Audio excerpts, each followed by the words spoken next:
Okay, Revelation chapter 1, verse 3.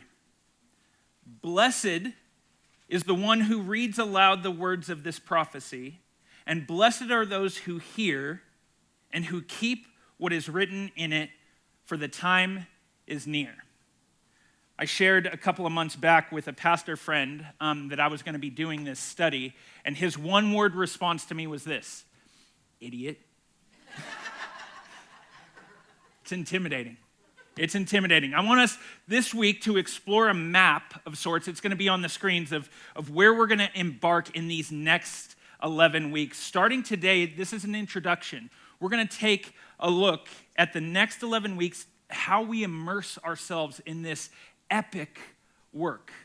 As is always the case, there is always way more time than we could give to any and every one of these sections. So it is my hope that I can at least encourage and invite you to do that, set you up to do that yourself, go deeper in these sections that we're not going to go deep enough on, or help you see that it's more engageable, it's more approachable than maybe you previously thought or currently think. Or at very least, help you see that this is a more necessary book than many have assumed. And also a more engaging book than we might have assumed. So this is week 1. Week 2, first 8 verses, where John signals how to read this book. No better guide in how to read this book than the author himself. Week 3 and week 4, they come under the banner of Jesus and his church, where we start with the fact that Jesus is the head of the church. Thank God for that. And that the church has a responsibility and accountability to his headship. This is where we're going to explore specific messages addressed to those specific 7 churches. And by the end of week 4, I'm guessing that you're going to kind of feel like, Revelation, this isn't that bad. It kind of feels like other New Testament epistles. I don't know what everybody's all worried about. Just wait. Week 5, I'm going to do an overview on eschatology. That's the study of end times, and also apocalyptic literature. That's the type of literature that Revelation is, but also many other books of the Bible.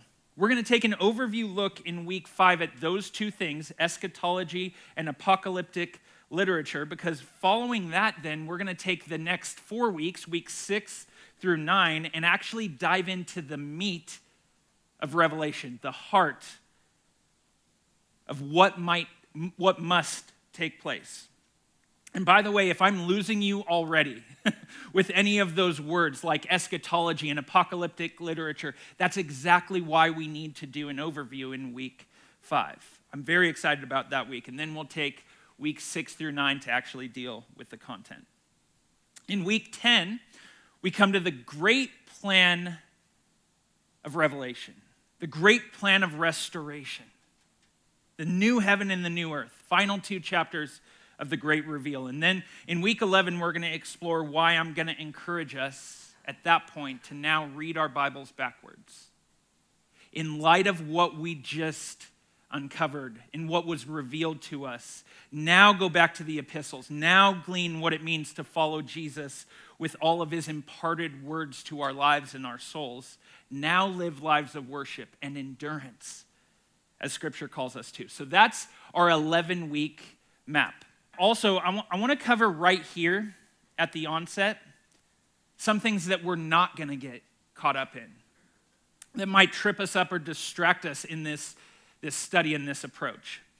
One is an overemphasis of Revelation as being primarily predictive or primarily literal, or over-applications amidst current events, or eschatological entrenchment. Some of you may have no idea what I just said, and others of you may have heard something that you actually really resonate with. That's what I'm looking for. But as an upfront statement, I promise you, if you're waiting for any of that, you're going to be disappointed in this study, and you might even become accusatory. We will look at the book of Revelation through 11 weeks based on its terms. And while I'm not saying any of those areas of emphasis are inherently wrong, We're not going to focus on them in this study.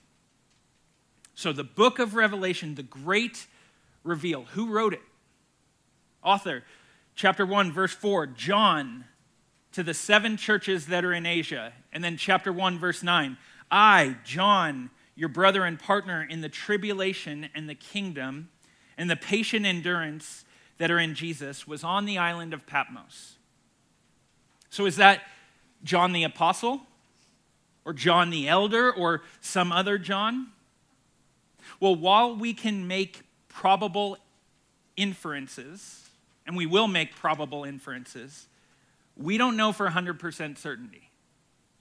Which right there at the start teaches us something about our posture when we come to the book of Revelation. If we need everything in black and white terms, black and white clarity for things that we have questions about, Revelation is going to be a really challenging engagement. And maybe that's exactly what we need. So candidate 1 is John the Apostle, the one that is also credited with writing the Gospel of John. This is the guy that was a part of the inner core of Jesus' disciples, the inner 3. John was a witness of the transfiguration, an invitee to the very intimate setting of the Garden of Gethsemane. He was an influential leader in the very earliest days of the church. Read Acts chapter 4 on that, on John's influence in the early church. I would have loved to embark on that chapter today, but this isn't a study on the book of Acts. John the Apostle, as the first candidate for authorship, that runs into criticism about him being the author of the language of the Gospel of John and the language of Revelation can't possibly have come from the same author. It's just too different. And I'm going to come back to that because if that's the main pushback, I don't think it's very strong. There's another prominent candidate, candidate 2 for authorship. His name is John. And he's the same John that wrote the 3 letters of John, 1 John, 2 John, 3 John. And then others think that all the Johns we've mentioned, the apostle, the writer of the gospel, the writer of the 3 epistles, and the writer of Revelation, that's all the same person. And the pushback still remains. John the Elder, as candidate for authorship of Revelation, would run into the same issues of authorship that John the Apostle does. Because it's not like if you read 1 John, 2 John, 3 John, it sounds like Revelation. It's different. So we're going to have to leave that debate a little vague, though, simply because we don't know for sure. The gospel, the epistles, and the book of Revelation, they are all written in different styles. But that's also because they're 3 entirely different kinds of works. I wrote a fiction trilogy once, kind of along the lines of a spiritual allegory, Chronicles of Narnia style fiction. And if somebody said that the author of those fiction books and a sermon that I write when I'm 70 can't possibly be from the same person because they just sound too different, I think that's pretty weak. They're different. They're drastically different. They're written in different styles for different purposes and at different times. And either way, it doesn't critically matter to the meaning and the implications of the book of Revelation which John it really is. Don't you love when someone takes a couple of minutes to unpack something and then at the end says, in the end, doesn't really matter which one it is. It doesn't make a dramatic difference to what the book is telling us, which John it really is. So all of that just at least to have dealt with the issue of authorship. I could be wrong in this, but I'm going to go with the Apostle John for authorship along the lines of many commentators that I trust, and I'm open to other possibilities, but we're going to move on. If it is John the Apostle, being written somewhere around 95 and 96 AD, that would make John an aged, wise, seasoned, experienced man, writing to an audience. Now we're going from authorship to audience.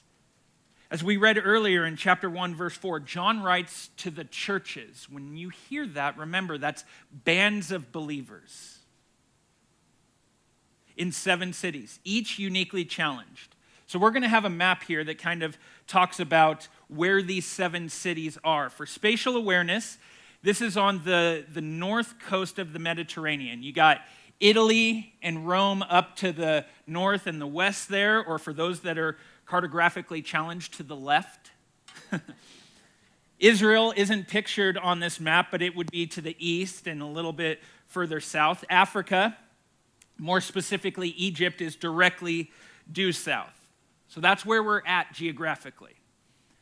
Recalling chapter 1, verse 9, John tells us that he wrote this while exiled on the island of Patmos. That's the only location there that's outlined, highlighted in pink. Patmos, that's where John wrote that, on the southwestern coast of Asia there. So northeast of Patmos, starting with the first church mentioned in chapter 2, that's the people of the church of Ephesus.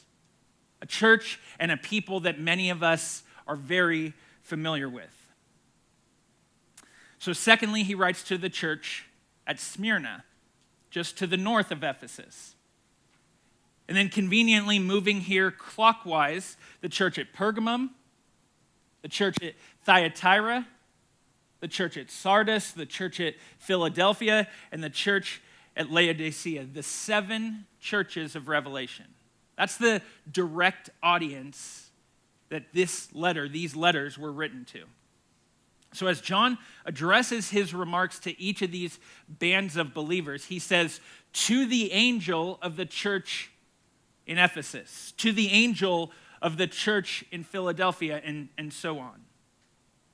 And so this could refer to literal angels that are sent as messengers to these church bodies. We have that in Scripture where angels come as messengers to people like Mary, right? But we don't have any accounts of that being the case in Revelation, like we do in other narrative accounts of angels as messengers. So aligned with the style of the rest of the book, this term angels of these churches are probably personifications or representatives of each church's identity. To the representative of the church of Ephesus, to the representation of the church in Philadelphia. And each of these 7 churches, each band of believers was experiencing heavy pressure from the world around them. Revelation was written in a context where oppression and persecution was very high. The message and the reach of the early church was on the move, and so was the resistance to the young church. That is critical for us to catch as we discern its intended meaning for its direct audience. And then from there, once we understand what did the book of Revelation mean for its intended audience, then once we get that, we can infer, what does that mean for me in our context? So more on that as we explore the context. That's next, context of the book of Revelation. John has been exiled because of his faith. Again, yes, chapter 1, verse 9 says, I, John, your brother and partner in the tribulation and the kingdom and the patient endurance that are in Jesus, was on the island of Patmos on account of the word of God and the testimony of Jesus. That's his take, the author's take on the context. Why am I writing this? As partner in the tribulation, writing in the first century. Rome was a massive, even unprecedented ruling force. I want you to take a look at the scope on both geographical and chronological of the reign of Rome. This maps out, that big orange on the map there, maps out both the time period that the Roman Empire ruled and the geographical space that Rome ruled. It's unprecedented in history. It stands out like crazy how much Rome was in charge. Rome was calling the shots. Rome was calling the shots on what was allowed to spread and would not be tolerated. Rome tolerated Judaism, but here in the late first century was highly suspicious of the fast-growing, fast-moving Christianity, which would cost John's brother James his life. Not James, the brother of Jesus, although he too would be martyred. People of the church, martyred for their faith, exiled for their faith. Again, this is the environment that Revelation was written in and received in. Don't miss that. In fact, that's one of what I'm going to call the two keys to understanding Revelation. Or to state it negatively, without understanding these two things, a person would completely miss or misapply Revelation. So the first key to understanding Revelation, written in an environment of heavy persecution. Life, writings, emotions, readings, it's all different when you're under threat, when you're at gunpoint. I know the pressure of life. I know what that feels like. I know what stress in life feels like. But I don't know what this level of persecution feels like. And I'm not going to take whatever cultural, societal, relational pushbacks that I receive, I'm not going to allow that to compare to the serious persecution these people were facing. I'm not saying it doesn't matter in my life or in the lives of people around me. I'm saying this level of threat that John and the people of the 7 churches were facing is unlike anything I can relate to. I can sense as I read the book of Revelation the struggles that defied simple, everyday realities just overwhelm the people.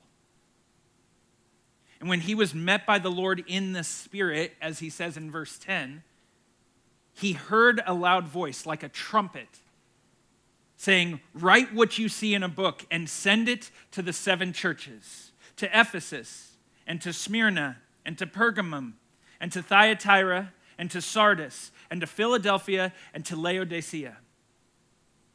And John, selectively chosen by the Lord in his particular context, with the background that he has in experience, and with an audience in the midst of great tribulation that they were facing, he begins this great reveal from there.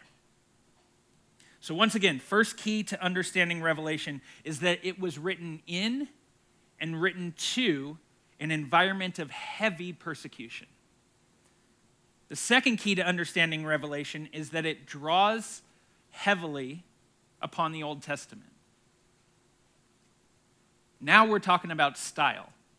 The style of the book of Revelation is that it draws heavily from the Old Testament. It's kind of like people assuming that the Bible is written as a textbook. And so they come to the Bible with textbook-like questions. And they wait for answers that the Bible was never intending to give. If you don't know much about American or world history from the 1950s to the 1980s, there's a lot about the movie Forrest Gump that you're just going to miss. Because that movie is intended to draw heavily upon American and world history in that point in time. Revelation draws heavily upon the Old Testament. I want to recommend a book for those of you that really want to go deeper in this, beyond just this study. It's a book by a guy named Tremper Longman called Revelation Through Old Testament Eyes. If you want to know how would the early church have understood this letter, this is a tremendous resource. Upon an Old Testament foundation, John poetically and figuratively reveals images and visions that he's been given. It says it very clearly in a quote like this. Longman says this: "The difficulty, though, is not because of the complexity of the book of Revelation, but rather because we modern readers are unfamiliar with imagery that would have been known to its first readers. These images, for the most part, were not created out of thin air, but have a background not only in first century AD Greco-Roman culture, but also in the Old Testament, which itself has its background in ancient Near Eastern literature. Images and angels and spiritual winged creatures is not nearly as foreign to the first century audience as it is for you and me. The tabernacle and the temple were filled with heavenly spiritual realities. And numerology, which is the relationship between a number and the meaning of a certain figure or event, to state it way oversimplified, was also familiar to them. Today, you and I see a swastika somewhere, and we both know deeply what it represents, and are also probably, hopefully, going to have a strong emotional reaction to just seeing it, right? In Germany, around the time period of World War II, the Third Reich made great, extensive attempts to remove all kinds of imagery of anything that would threaten supreme, complete, unyielding allegiance to the Third Reich, to Nazism, including pressing and compelling churches in Germany to remove all signs of the cross and replace it with the swastika. This is your primary allegiance. Devoted people like famous Dietrich Bonhoeffer and Dohnanyi and Bishop Bell and many others, they resisted the values and the actions and above all the superseding religious prominence that Nazism was trying to have over the timeless message and representation and images of Christianity.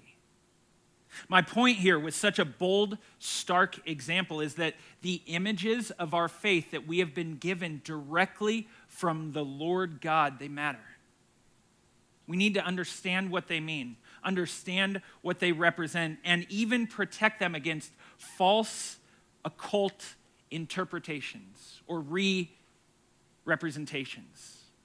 So you don't need to be an Old Testament scholar to understand Revelation, but there are things that we need to see and understand that may seem strange to us when we first read them, and they might not have felt that way to the very first readers, specifically readers with an Old Testament foundation. For instance, the Greek word that John uses for Revelation as he first introduces this book in the first chapter is apocalypse. This book could be called, maybe should be called, the apocalypse of Jesus Christ. Now, if we called it that right now, you and I might hear that and it conjures up some epic imagery and maybe even intimidation. But those words had a different connotation for the first audience, the first readers.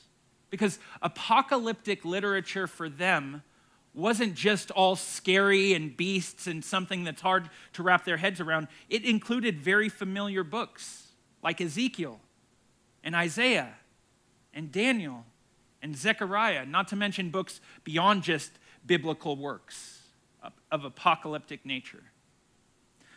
So this was a work of narrative communicated in dreamlike, vision-based form from the God that did that quite often, didn't he?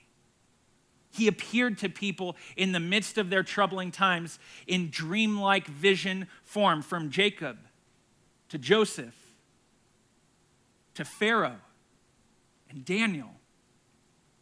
This manner of communication brought earthly realities and transcendent heavenly realities together as offers of great hope and great comfort for the people enduring trials of all kinds.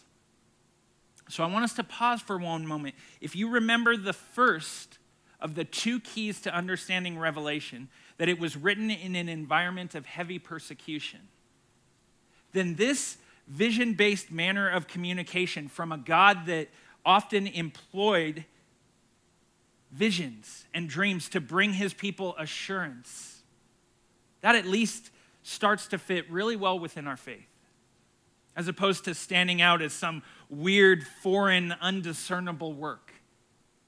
Of course, God would come and meet his people exactly where they are in the greatest hardship that they're facing, dramatically, vividly, richly meeting his people with great hope and great promise. That sounds like what our God does. Revelation is undoubtedly dramatic, intense, and different. but it's different in a way that it stands as the great consummation of God's consistent message and messaging throughout his word. It's a great fit and fulfillment for God's people at a much needed point in their history. One more quick note on the style of the book of Revelation. It has to do with symbolic numbers, scratching the surface on a topic called numerology. Now, numerology, as many understand it, has to do with the inherent value and representation that a number or numbers of groups of numbers have in and of themselves. And before you think, that's crazy that people would think that, have you ever hesitated to go to the 13th floor when you're on an elevator? Or the 66th floor? Maybe not, but those examples show us there's something that isn't completely foreign to our world, a concept there. And like a lot of things, if we overemphasize the value of numbers or images or warnings, we can get lost in the weeds. But that doesn't mean then that the opposite is true, that numbers hold no representative value at all. Revelation consistently repeats meaningful numbers. There's going to be different interpretations about how to understand all these numbers, and there's some easy to understand, well, that was clear, and some very difficult to understand that will leave us in a little bit of that not black and white area. I got to keep working on this. See what different people understand that. For instance, how different people understand that.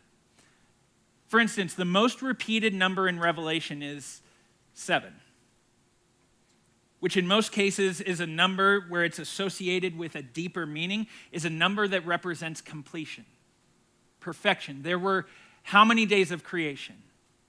7. There are how many churches that John writes to? 7, representing completeness. Symbolizing those 7 churches, we'll see 7 lampstands with 7 angels and 7 stars. The Lamb has 7 horns and 7 eyes and is found worthy to open the 7 seals. And 7 trumpets and 7 bowls of wrath and 7 blessings of God's people. Getting the point a little bit here? Connections like these underscore, they highlight, they represent completion, perfection. The comprehensive rule of the universe and plan of God played out in ways that you and I might not always understand, but we can trust. We'll work through some of those numeric meanings and also look at some that, like I said, with my scope of knowledge, we'll have to leave as just works in progress. Things that might be interpreted one way or interpreted another.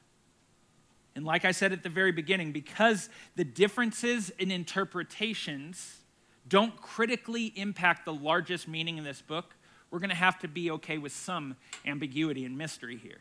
It's what makes this work so beautiful. We've taken an overview of the authorship, the audience, the context, and the style.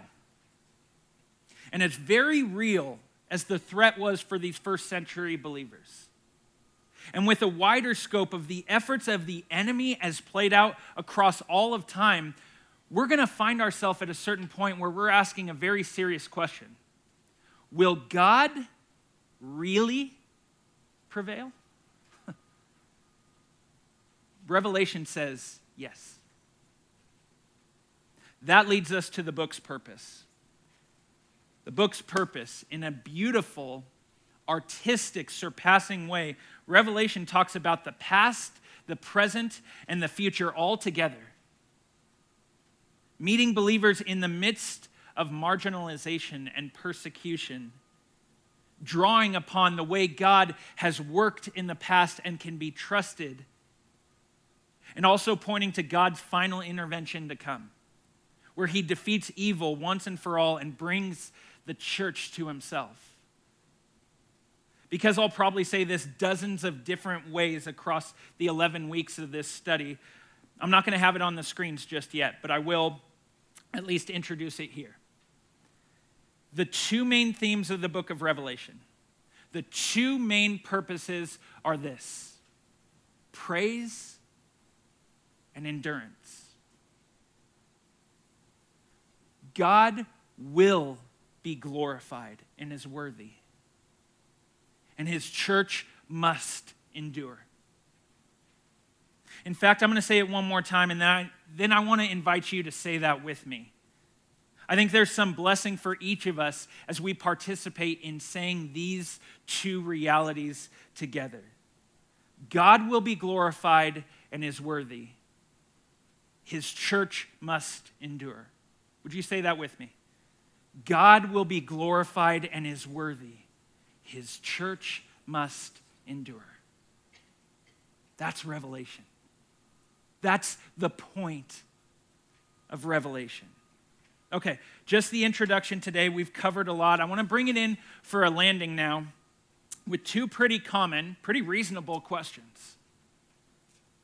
How can I, no matter where I'm at in my faith and no matter where I'm at in my ability to study the Bible, how can I understand Revelation? People who have never even read Revelation for themselves, many people, still recognize there's this great element of mystery.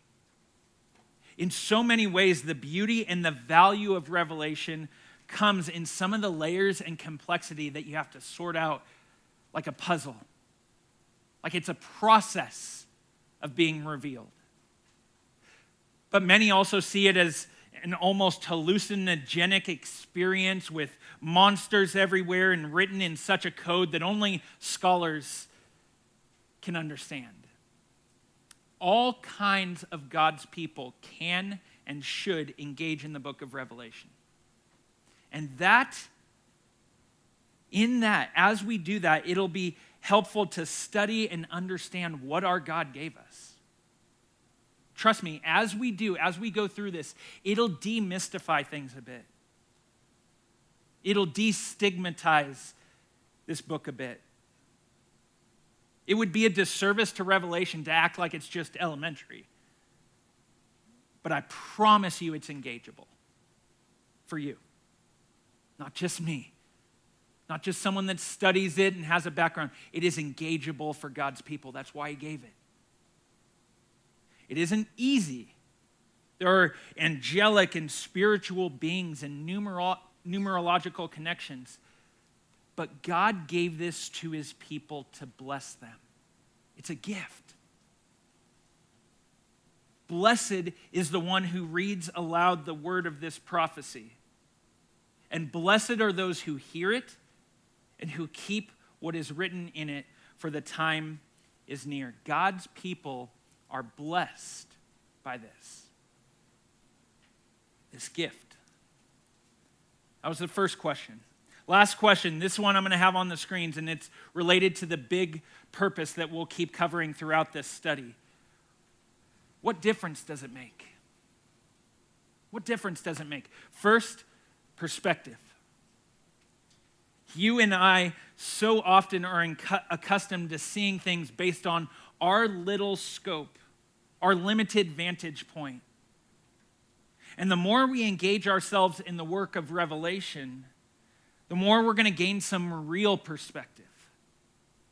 Real perspective about God. Real perspective about suffering. Ours and others that may far surpass ours. About past, present, and future spiritual realities coinciding with material realities. Perspective about victory and conquering. And about eternity. What difference does Revelation make? See the big picture. See the God over the big picture. Gain hope, enrich worship, gain perspective. And secondly, perseverance. Perseverance in grit and in purity of life. We're going to get stronger amidst whatever may come. We're going to have a refined, enduring faith that is proven as it outlasts threats and challenges. And we're going to persevere in the purity of our lives. Because as you gain perspective and you gain the strength to live accordingly, we allow the purifying work of the Lord to renew us and reveal more and more of himself and his works to us. It is a great work that we're engaged in. We hope you encountered the love and power of Jesus in today's study. If you're interested in giving, for ministry and service information, and much more, visit our website at timberlinechurch.org. Have a great week. Go be the church and let love live.